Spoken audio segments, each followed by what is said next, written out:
Good evening. Welcome. I'm John. I'm the event director at Literati Bookstore. We're pleased to welcome Diane Cook and Karolina Waclawiak in support of their novels, The New Wilderness and Life Events. Some Zoom etiquette. You heard me as you arrived, but you are muted and will remain muted. Speaker view will probably be the ideal viewing experience for you. That way you will see only on your screen who is speaking and not a big grid of blocks. And we do ask that you keep your video off through the duration of the event. The chat is also closed, but you may want to keep the chat window open as I will be appearing intermittently to provide links to where you can purchase these lovely novels from Literati Bookstore.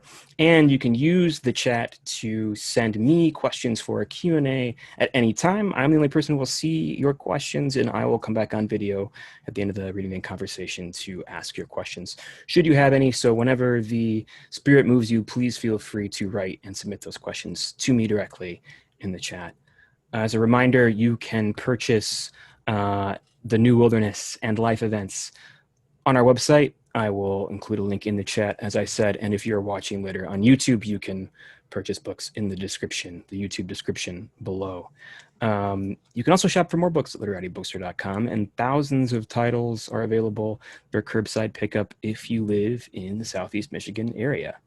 In lieu of a book purchase, we'd also ask that you consider a $5 donation to sustain our virtual programming. So whether you'd like to think of that as a $5 subscription for the week or the month of September or the remainder of the year, you can make a donation at literatibookstore.com/donation. Otherwise, we simply thank you for your attendance this evening, or this afternoon, or this morning, or later this evening, depending on wherever in the world you may be joining us from. So without further ado, I'm going to introduce our authors in reverse order of how they will read to start off tonight's event. Karolina Waclawiak is the author of the novels How to Get into the Twin Palms and The Invaders, formerly an editor. The Believer, she's the executive editor, of culture at BuzzFeed News. Her writing has appeared in the New York Times, Los Angeles Times, the Virginia Quarterly Review, Hazlitt, and elsewhere.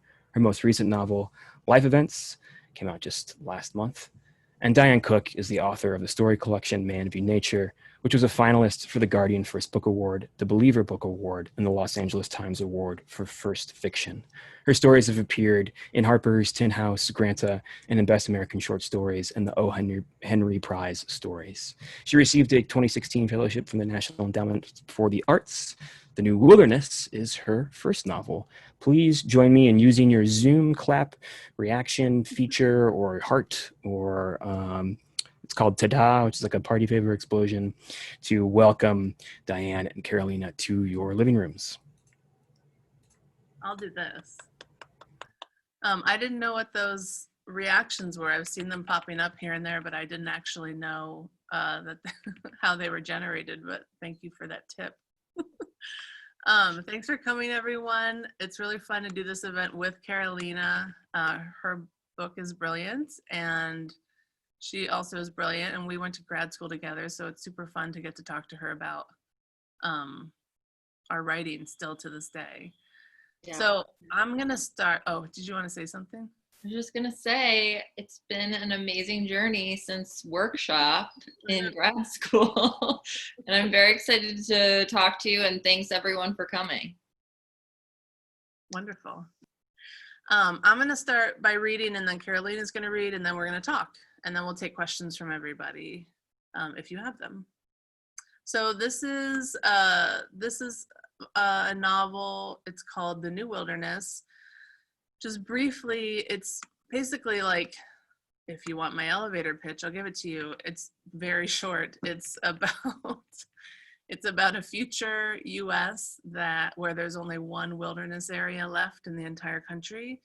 And the book follows a group of people who has the privilege, if you want to call it the privilege, of living there. And they live as nomadic hunter-gatherers in a world that's much like ours, but they just have shunned all of that technology and advancement for this opportunity to be in a place that's uncrowded and clean. So the novel follows mainly there's a group of 20 that live in this place, but the novel mainly follows to a mother and her daughter. B is the mother and Agnes is the daughter. And the novel kind of switches perspectives between them. And the beginning begins with B. And I'm going to read the first section. The baby emerged from B the color of a bruise. B burned the cord somewhere between them and uncoiled it from the girl's slight neck. And though she knew it was useless, swept her daughter up into her hands, tapped on her soft chest, and blew a few shallow breaths into her slimy mouth. Around her, the singular song of crickets expanded. B's skin prickled from heat. Sweat dried on her back and face. The sun had crested and would, more quickly than seemed right, fall again. From where B knelt, she saw their valley, its secret grasses and sage. In the distance were lonely buttes and closer mud mounds that looked like cairns marking the way somewhere. The caldera stood sharp and white on the horizon. B dug into the hard earth with a stick, then a stone, then hollowed and smoothed it with her hands. She scooped the placenta into it, then the girl. The hole was shallow and her baby's belly jutted from it. Wet from birth, the little body held onto coarse sand and tiny golden buds, brittled from their stems by the heat of the sun. She sprinkled more dust onto the baby's forehead, pulled from her deer hide bag several wilted green leaves, and laid them over the girl. She broke off craggy branches from the surrounding sage, laid them over the distended belly, the absurdly small shoulders.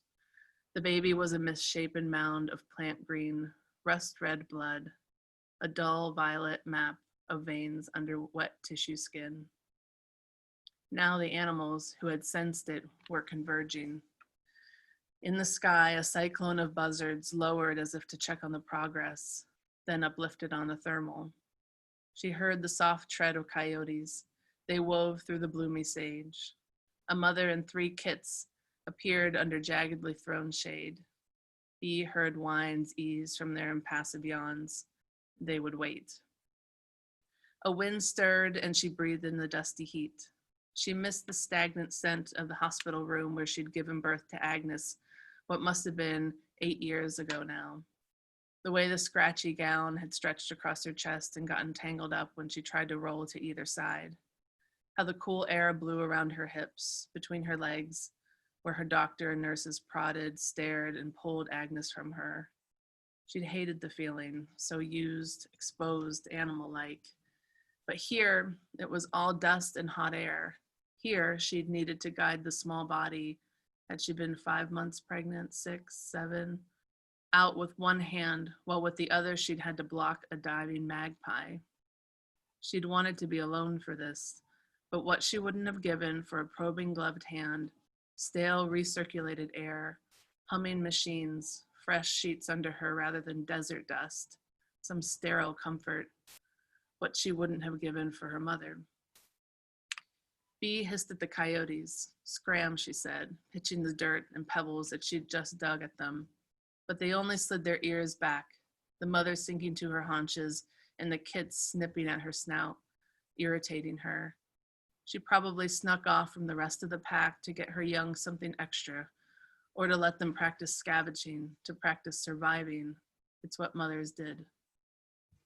B shoot a fly from near the baby's eyes, which at first had looked startled after having not made it, but now seemed accusatory. The truth was Bea hadn't wanted the baby, not here. It would have been wrong to bring her into this world. That's what she'd felt all along. But what if the girl had sensed B's dread and died from not being wanted? B choked. This is for the best, she told her. The girl's eyes clouded over with the clouds that rolled overhead. During one night walk back when she'd had a flashlight and still carried batteries to make it glow, she'd caught 2 eyes gleaming in her beam. She'd clapped her hands to scare the eyes, but they just dipped down. The animal was tall but crouching, sitting perhaps, and B feared it was stalking her. Her eyes sped up, and she waited for the cold dread that she'd felt a couple times by then, her inner sense of being in danger. but that feeling never came. She walked closer. Again, the eyes dipped down, supplicant, like a dog obeying, but it was not a dog. She had to get closer before she could see that it was a deer, with its sloped back, the peaked ears, the resigned flick of the tail. Then Bee saw another eye in the light, small, not looking at her, but quivering, unsteady. The deer heaved up, and then the quivering eye wobbled up too. It was a small, glistening fawn on shaky toothpick legs. Bee had unknowingly witnessed a birth, quiet in the dark. Bee had come stealthily upon the mother like a predator, and the mother could do nothing in that moment but lower her head as though asking to be spared. There were few things that Bee let herself regret these days, these unpredictable days full of survival so plain and brute. But she wished she'd walked another way that night, not found their eyes in their light, so that the doe could have had her birth, nuzzled and licked her baby clean, could have had the chance to give her baby a first unblemished night before the work of survival began. Instead, the doe lumbered away exhausted, the fawn stumbling after her, disoriented, and that was the beginning of their life together. It's why days ago, when Bee no longer felt the kicks and hiccups and flutters and knew the baby had died, she knew she didn't want to be alone for the birth. She knew she'd want to be alone for the birth. It was the only moment they would have together. She did not want to share that, and she did not want someone watching her own complicated version of grief. Bee peered at the coyote mother. "You understand, don't you?" she said. The coyote pranced impatiently and licked her yellow teeth. From a far, low ridge, some foothills of foothills to come, she heard a joyless howl. Some watching wolf had seen the carrion birds, was signaling prey. She had to leave. The sun was going, and now the wolves knew. She tracked her shadow becoming long and thin, a sight that always made her sad, as though she was seeing her own death by starvation. She stood, stretched out her sand-pocked knees, wiped the desert off her skin and ragged tunic. She felt foolish that she'd tried to resuscitate what she knew to be dead. She thought the wilderness had cast all sentimentality from her. She would not tell anyone about this moment, not Glenn, who she thought wanted a child of his own more than he would ever admit. She wouldn't tell Agnes, even though she thought Agnes would want to know about this sister who never materialized, would want to understand the secret particulars of her mother. No, she would stick to the simple story. The baby did not survive. So many others hadn't. We move on. She turned without another look at this girl she'd wanted to name Madeline. She gave that mother coyote a sharp kick, landing it against her visible ribs. The dog yelped, slunk, then snarled, but she had more pressing concerns than engaging a human insult. Bee heard the scuffle and yips behind her, and though the dog's rising excitement resembled a newborn's cry, Bee knew it was just the sound of hunger. The end. That was great.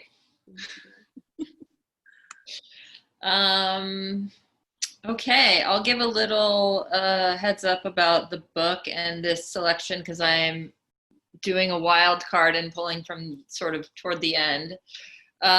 This is a book about a young woman named Evelyn who at 37 is looking at getting divorced and is sort of in this strange crossroads, and she joins a group of exit guides, people who help other people die, and is trying to find herself through that work. So this particular passage is set in a afterlife convention outside of Phoenix, and she's already been doing her work for quite a while, and she just really needed to know what an afterlife convention was like. So here we go. The smokers were already lining the stone benches outside, the heat already peaking at 9 a.m., the misters on full blast. I nodded and tapped my name tag, noting that I was one of them. It appeared that they had all become fast friends at the banquet, pairing off and whispering about odd occurrences in their lives, the unexplained. I felt like an outsider already and worried that I had blown it by not staying for the dinner to meet Guy Roberts. Because he was the main attraction, the large ballroom was a rush of people trying to find seats near the front. I imagined what other events that took place in these rooms were like: medium budget weddings, sales conferences for lower tier companies, and perhaps occasional motivational speakers who had photos with Tony Robbins on their website. This was not the kind of place where big dreams were hatched. After I found a seat, I listened to the whispers of two women who said that Guy had sat at their table, their biggest chance to know the truth about the afterlife. And not only had he been unkind to them, stuck up, one of the women said, but he spent half the time looking for someone better to talk to. Mid-conversation, he had stood up and announced, "There's someone over there I'd rather speak to at the moment." They were paying for this. They had bought his books. They were keeping him afloat, they said. During his presentation in the morning, he smiled casually, as if he hadn't slighted anyone, and tapped on his controller to move his PowerPoint forward. He was the leader in near-death experiences, he told us. He was here to debunk death. There was an afterlife, and it was like America, but better. Better parks, better golf courses, rivers, streams, all the pets you loved and lost, and racial harmony. He laughed slightly when he said it, like he knew something incredible that we could not comprehend. "I have evidence," he yelled at us. "It's science." He paced the stage and people clapped. "What I want to do for all of you is provide a safe space where you can come out of the spiritual closet."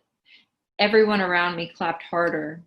We are living in a time of fear, fear of your own bodily death, fear of the process of dying, fear of living the greatest life you have ever envisioned, fear of what's going on the other side.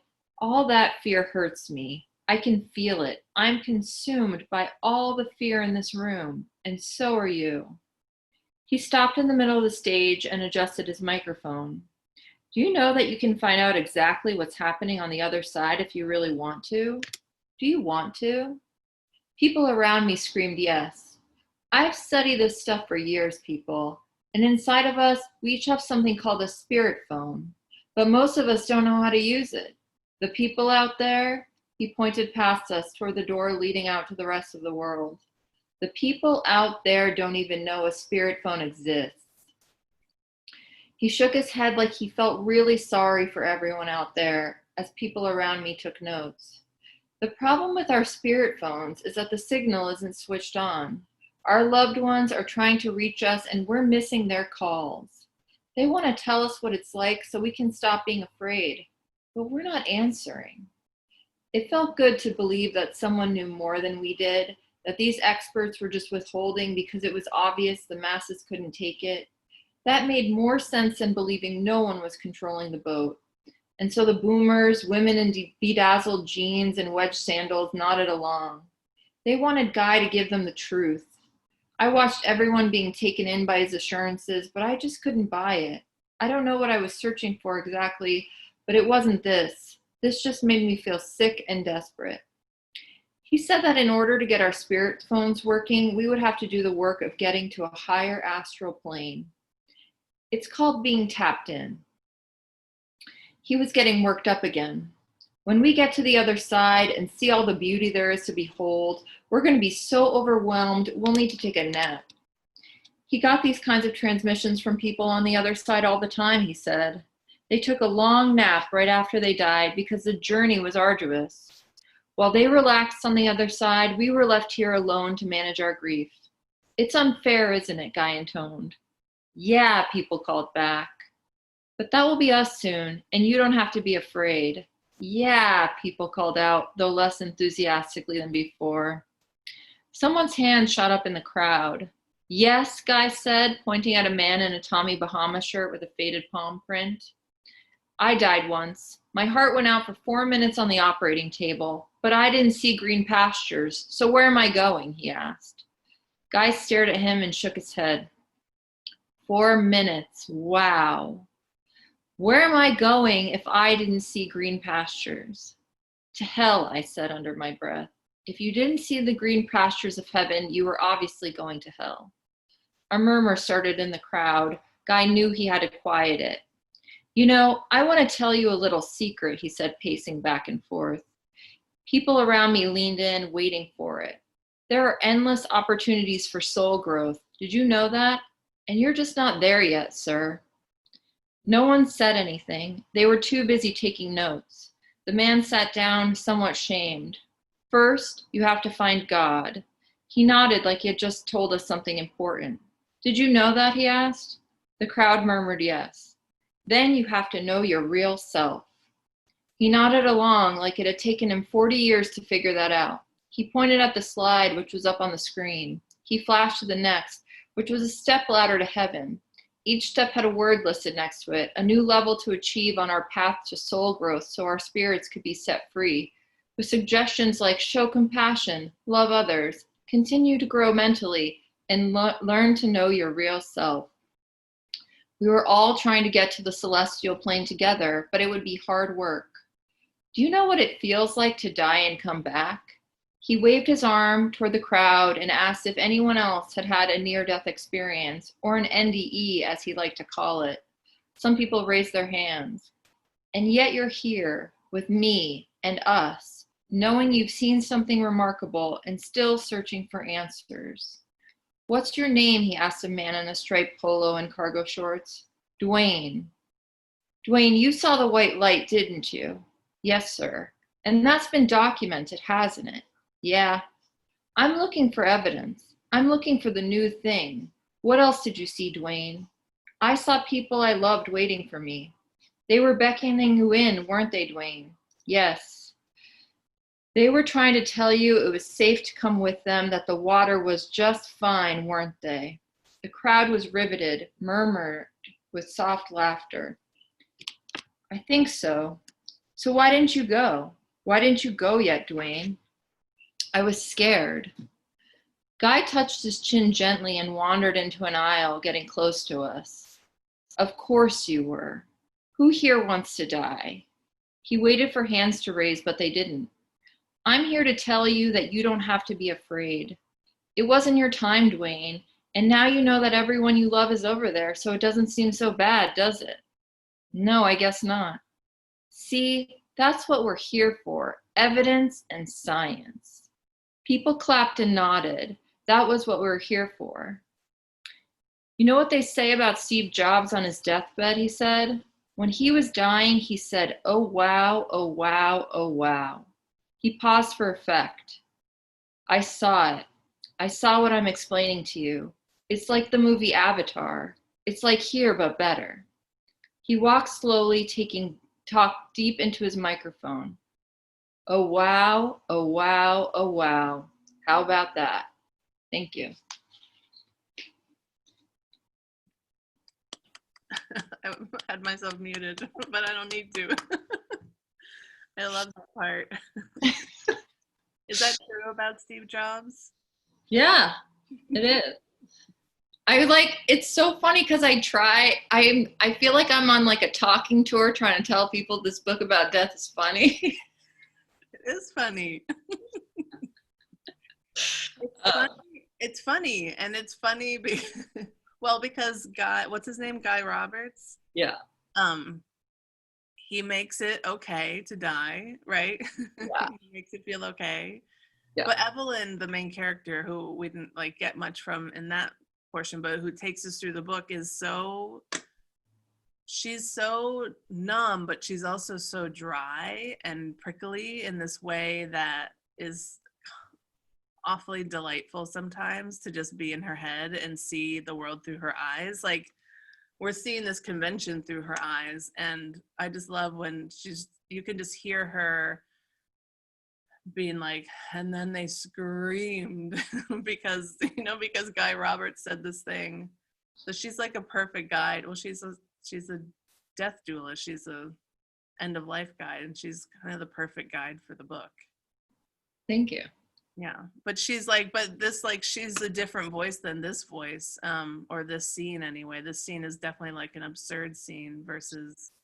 Yeah. I mean, I think and you and I have talked about this, what I wanted to do with the book was really look at pre-grieving and the anxiety we have about someone we love dying, and what do you do in the waiting and the anticipation of somebody dying. And, all her attempts at pre-grieving lead her to try to desensitize herself at first, and then really plunge into being around people who are dying in hopes that if she's around enough death, when the death of her parents comes, it won't feel as bad, which of course doesn't work. But it's interesting trying to like navigate, especially at her age.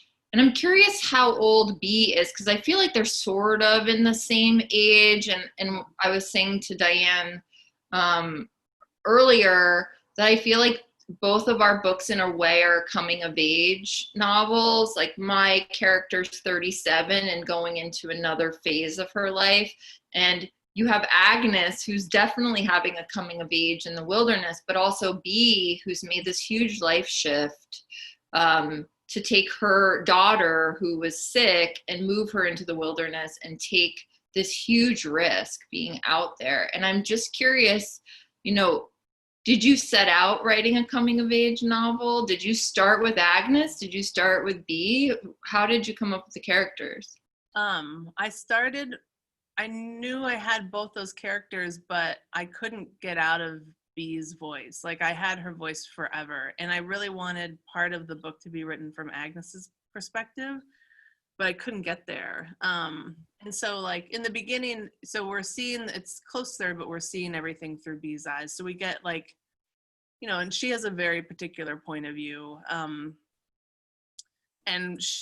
one of the things I really wanted to like explore is just how unknowable like we are to one another in our family, like how mothers and daughters just, we see each other, but we're still like individual people, even though we're made from one another.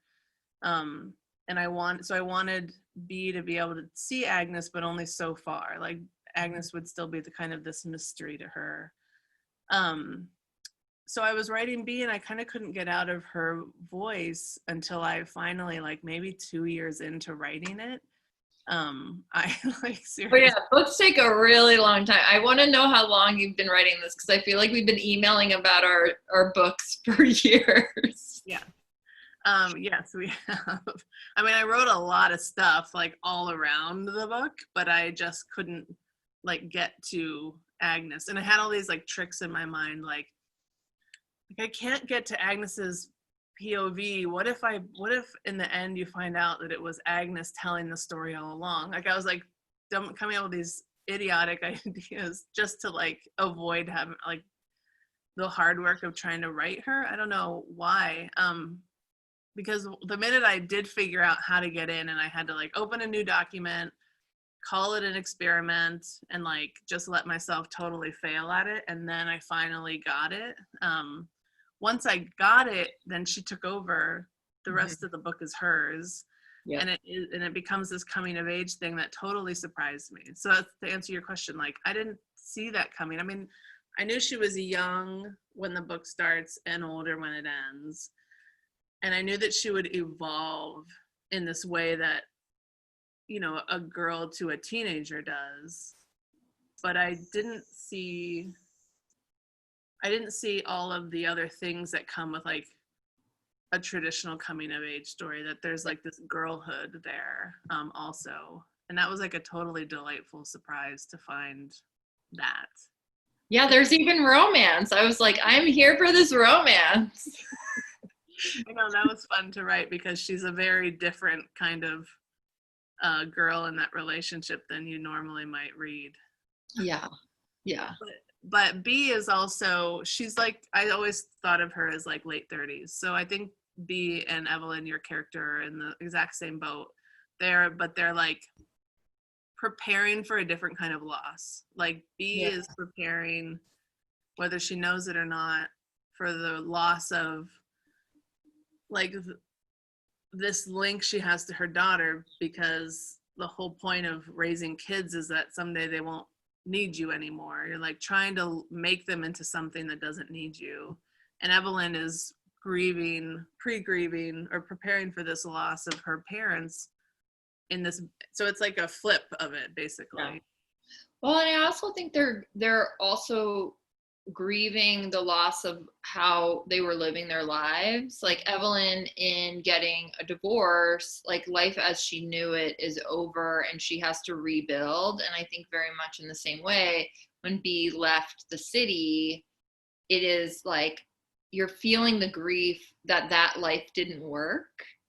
And how do you rebuild, and how do you like navigate the resentments of that and the hope that is gone in that, and having to like restart your life in such a significant way, and like what tools you have, especially if you're not of, you know, means. How do you rebuild your life? How do you find new purpose? Yeah, I was really struck by that with Evelyn in life events, because there was this real loss of what's normal, like a sense of what is what a normal life looks like. And part of her kind of grappling throughout the book is letting go of that, what that is, what she thinks that is, what other people expect of her, in order to like have a thing that actually allows her to live, you know, and like exist in a way that feels better. And yeah, like I feel like that's like the hardest thing to try and figure out, is how to let go of the story we thought we would have or be able to tell about ourselves, or even that we looked forward to. In the case of B, like she wanted to have a little life, a comfortable life in the city. How to let go of that story and just take the one that we're given. Yeah. And it's fascinating to see those tensions play out and sort of think about how our characters are up against a wall, and what they do and the life choices they make and the mistakes they make and how they live with those mistakes or completely run from those mistakes. And I think both of us have really complicated female characters at the center of our novels, which I said before, like I love the messiness of women's lives. I think they're so fascinating to me when I'm looking at people on a trajectory where they're trying to do right, but it's sort of like nothing clicks, or they're making mistakes, like going against their better judgment, but it's like what I want and what I need. And it's really interesting to me. I think too, one thing that really struck me in your book, and I think both of us do, is like landscape in itself is a character. And in your book, obviously the wilderness, there's such elements that everybody has to grapple with and just survive. And obviously a lot of these people don't. But I remember emailing with you, and I think you was it on the Oregon coast? And I was surprised because you were saying it was the desert, and that's just not what I think of when I think Pacific Northwest. But I'm just curious, you know, with your residencies and where you chose to write, because I think both of us went to go immerse ourselves in places so we could really capture landscape. How do you feel like the places you went informed the wilderness of your book? Well, the idea for the book came to me when I was on the coast of Oregon, which is like practically rainforest at times. Like it's very lush and like, you know, big trees covered in moss and lichen. And I always thought the book would take place there because that's where I had the idea. And then I got, luckily, I mean, I can't even imagine what the book would be if this hadn't happened. But I got to go to a residency like 2 hours south of Bend, Oregon, which is the high desert of Eastern Oregon. It's like the edge of the Great Basin. It's empty, like so empty. I still can't even get my head around it. And just, it's all sage, some trees, not many, and like dry lake beds. It's just like a ghost land.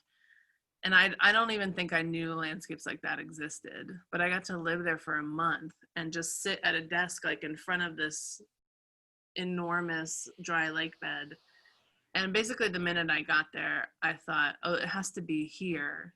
And even though like my characters wander into a couple different kinds of landscapes, they don't stay in those ones. It's the desert is the place for them. And partly that was just like falling in love with that space and just wanting to write about it because I'd never actually seen anything like it.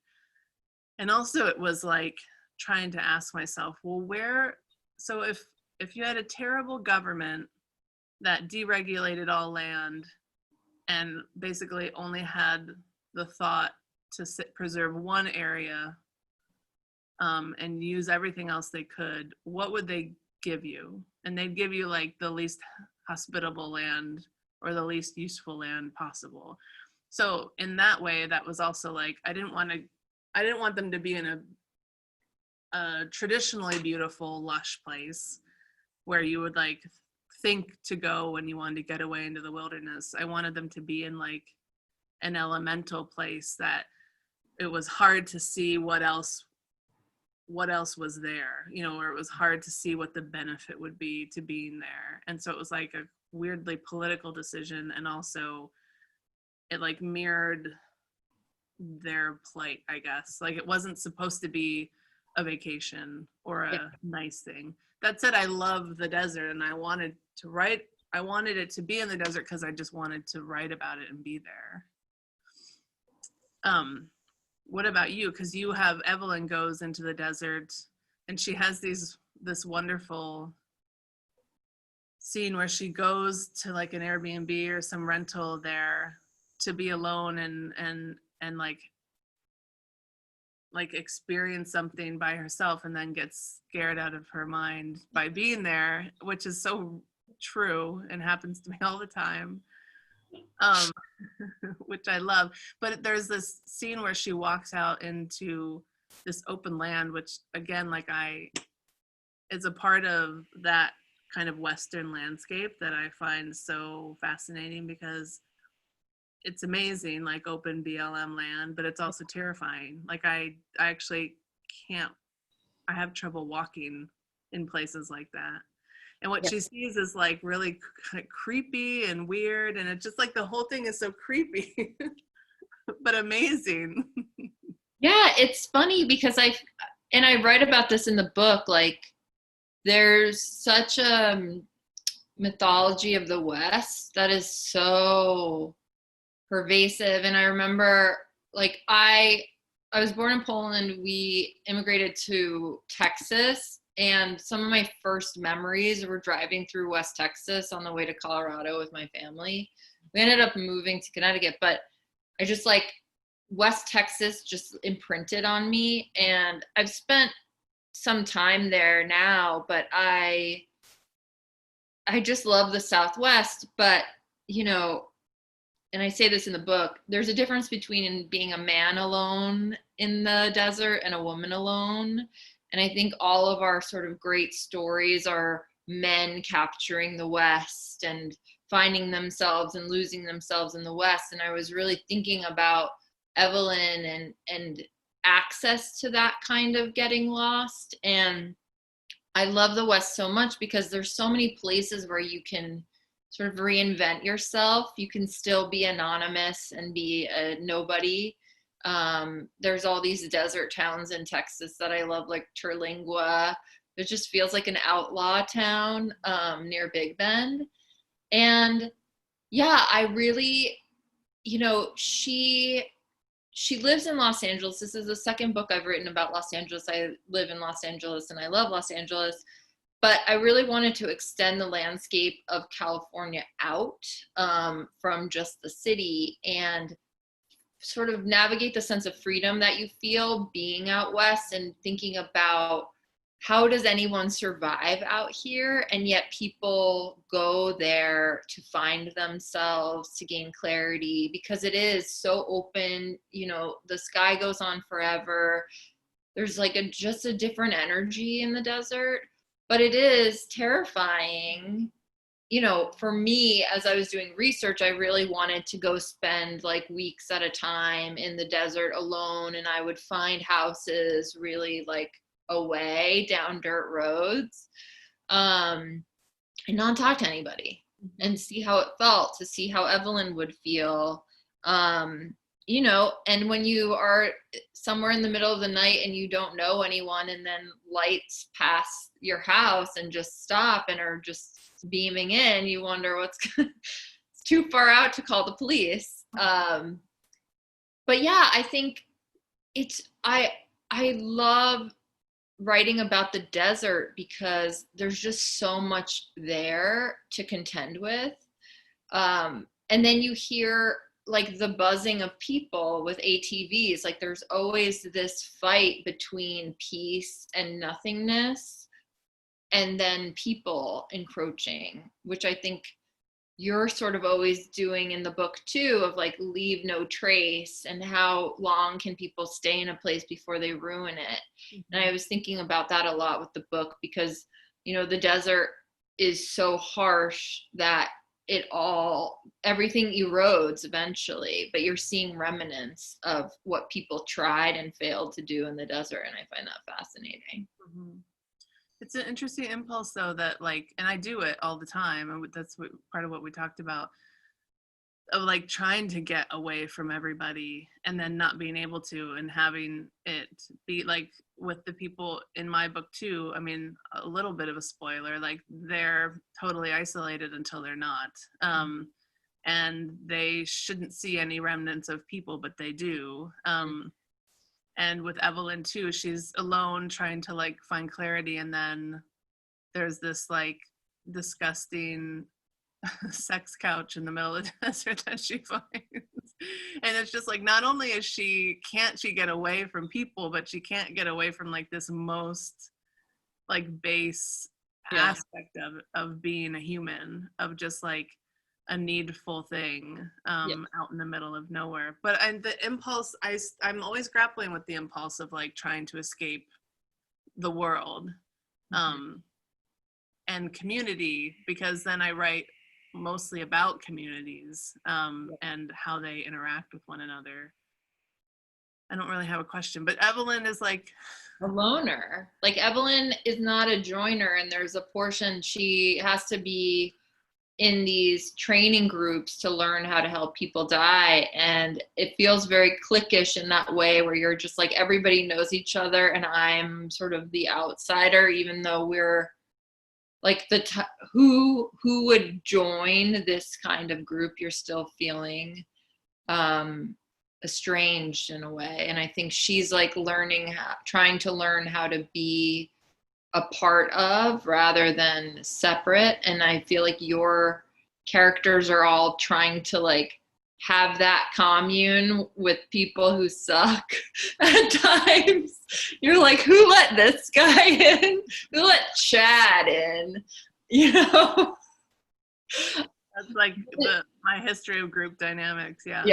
But I was thinking, as you were talking about the sex couch that is in my book, about how you sort of can't get away from humans' primal nature, even if you are trying to get away. And what I found so interesting with your book too is people's primal nature on display, and sort of like how we can't not be like our basest selves in a way, especially if we're full of fear and are just trying to survive.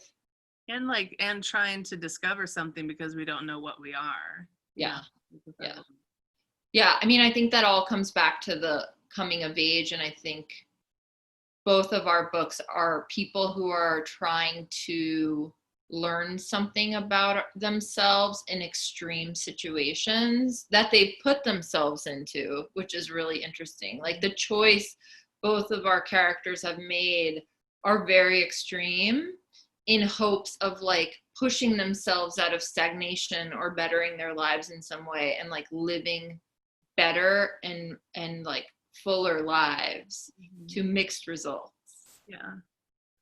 I hadn't thought about that part of them before, that they share, like they both blow up their lives. I mean, thinking just as B is like, it's not exactly her book alone, but she's the one who makes the decision to go, and she blows up their life, and so does Evelyn. And like, for B, it's like life and death. Her daughter will most likely die if they stay. But for Evelyn, it feels like life and death too. Yeah. It like that's like something that comes across so clearly in the writing and in her, just in her whole, like just the way she presents herself on the page. And it seems like, well, I don't know. It seems like they are both able to figure something out. It might not be the thing that they imagined, but They didn't get the answer they were seeking, but they did get answers. mm-hmm. Yeah. I think we have 10 minutes for questions. Do you want to chat more? Do other people have questions? We do have some questions if you're ready to shift over into some audience questions. Yeah, we can shift over. I'll have one more question for you, Karolina, but we can do it at the end. Great. So the first question for Diane, I loved Man vs. Nature, loved The New Wilderness. In Man v. Nature, there's a lot of fantastic, unreal elements, but it's still closer to our current world, while The New Wilderness seems more speculative but functionally realistic. How do you think about the shift in style between the two? I did that on purpose. So I had the idea for this book at the same time as I was writing the stories. And in a lot of ways, if you've read both of them, it's probably pretty clear they deal with a lot of the same ideas. But I knew that this book couldn't be fantastic or have those fabulous aspects, because there was something about telling this kind of story that made it need to be real. I mean, it's speculative, so it's not real, but I wanted it to be something that could happen. And because it could happen, I think that's where whatever power it has, that's where it lies. And if it were just kind of, if there were things, if it were a totally new world with absolutely different rules than our real world, then it would be, I don't know, I don't think that I could have sustained it for a whole book. I think it's like hard to sustain fabulism for an entire novel, but for short stories, it's like a wonderful, wonderful tool to like highlight something that you want to highlight, and make people aware of some kind of strangeness in their own world. But for this one, I purposefully wanted it to be a speculative future look of a world that is ours, basically just my imagining of what it might be later. I love both ways of writing, but yeah, it was purposeful. There's another question here. With the pandemic, people are home more and noticing nature more. And I might add to that, it seems like people are pre-grieving maybe a lot these days.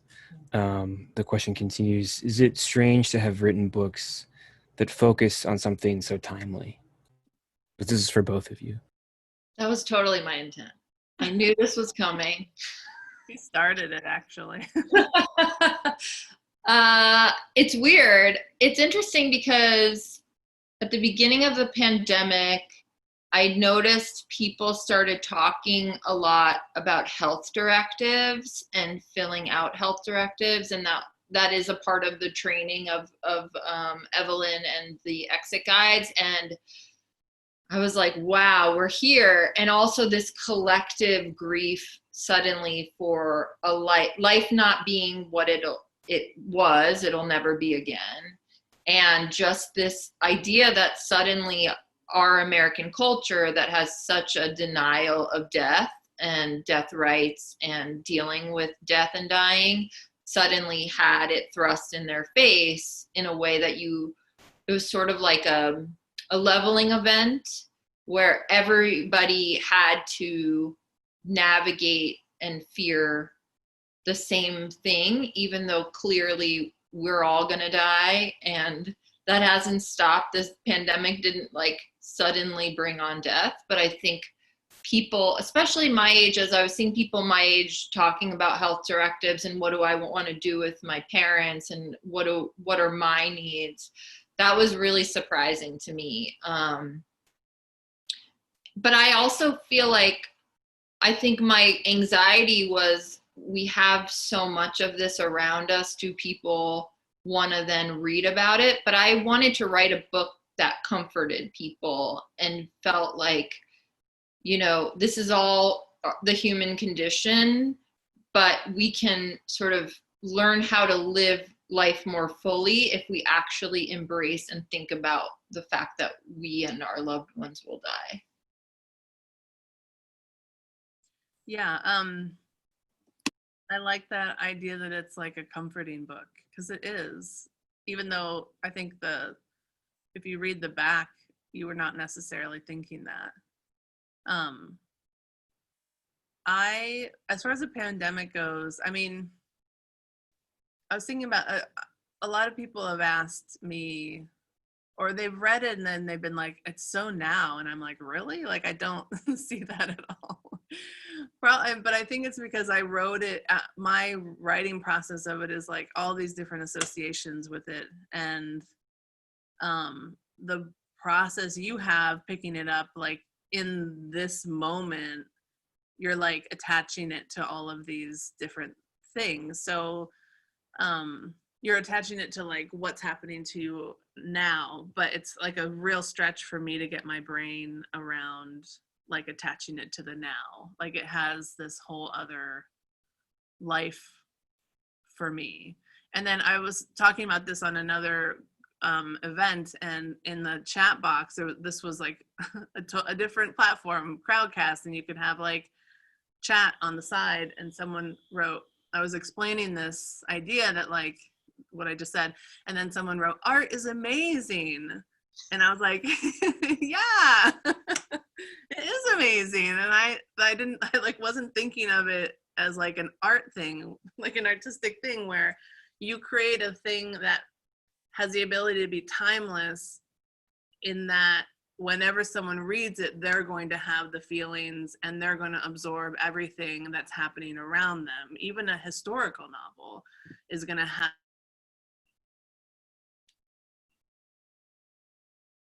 You muted yourself. I didn't. I was trying to unmute, or trying to get someone out of the weight room there, and that's a first. Sorry about that. No, there's no problem. My hands are in my lap. I'm not trying to do like a vaudevillian. You're like, we get it. Diane. No. I think amazing, Diane. Please finish your thought.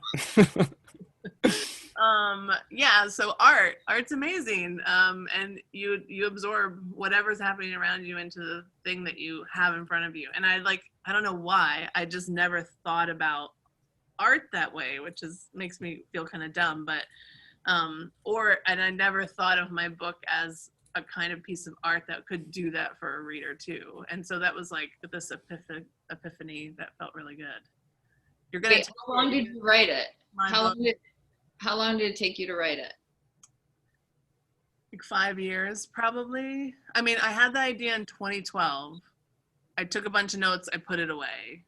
And then I started writing again in 2015 late. Yeah. That was 2014. That's why it's interesting always when people are like, and I threw away the whole first draft and started over again. But timing is weird. But you're right. Like the culture informs how you read things. Yeah. There's one more question from our audience, and it's for Diane. I just finished The New Wilderness, and I loved it. What is next for Bea and Agnes? Are there more books coming? More books coming? No. No, and maybe no more books ever. I don't know. We'll see. This is my last event, so I'm getting real truthy. Whenever questions come up, I don't know if you feel as Karolina, but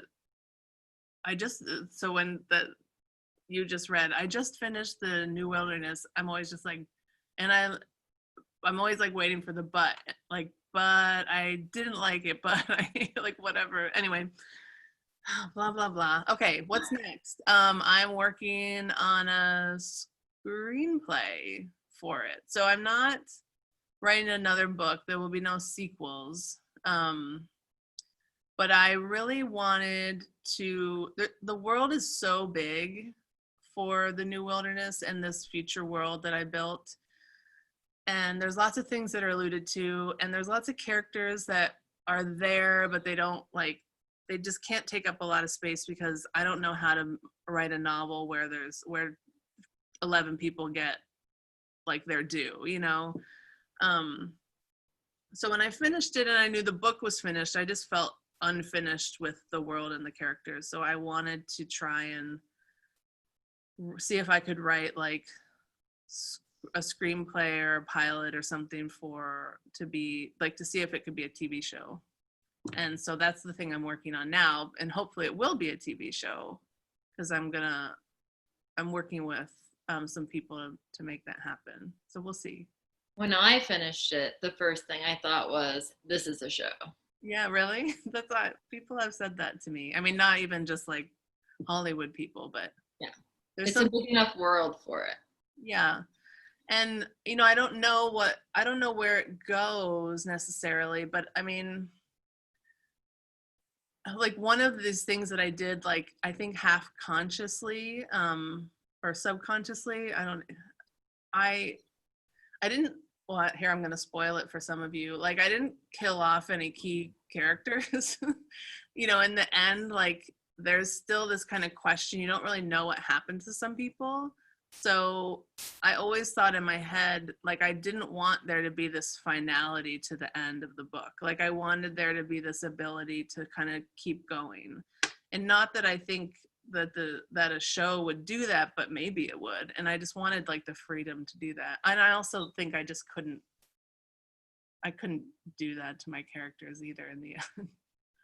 Had to let them live because I'm kind.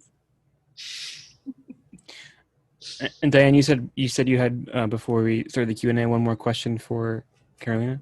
Oh yeah, just when we were talking about Bee and Evelyn and these different ways that they were so similar, or had been seeking out these different things, I just had this I had this question in my head, like, do you think they would be friends, or do you think they would hate each other, or who would win in a fight? Like, I had this feeling. I think B would win in a fight, but I also feel like Evelyn would stand back and really like take her in and ask the right kind of questions to disarm her. And I think sometimes I feel like Evelyn is a nihilist, but that doesn't feel exactly right. Like, she cares too much about things, so she just doesn't want to care about anything, and she's very like, fuck it. But I think that they would probably survive the end of the world together. Mm-hmm. Yeah, I do too.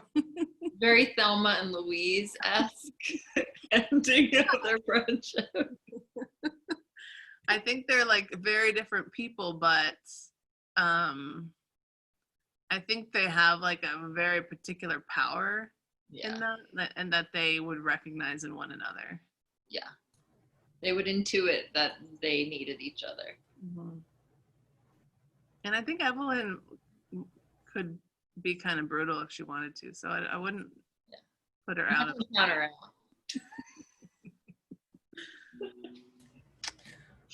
Well, we've reached the top of the hour. Thank you both so much for a really wonderful reading and conversation. We appreciate it so much. And I'm sorry to mute part of it clumsily. This is awesome. No, you were great. Thank you so much, Literati. Like, this was so fun. And thank you, Diane. I felt like you all got to hear our friend convo. So thanks for coming. Yeah, thank you. Thanks, Karolina. Thanks, Literati. This is I think it's at both of our last events. Yeah. Our book tour. So this is a really nice way to do it. Going out high on life. Yeah. Make sure you buy live events, the New Wilderness. I just put a link to the event page that brought you here. That's also where you can purchase these books from our store. Karolina and Diane, thanks again. Thanks to all of you who joined us this evening. Please continue to stay safe and be well, and we'll see you at the next event. Take care, Thanks, everyone. everyone. Bye. Thank you.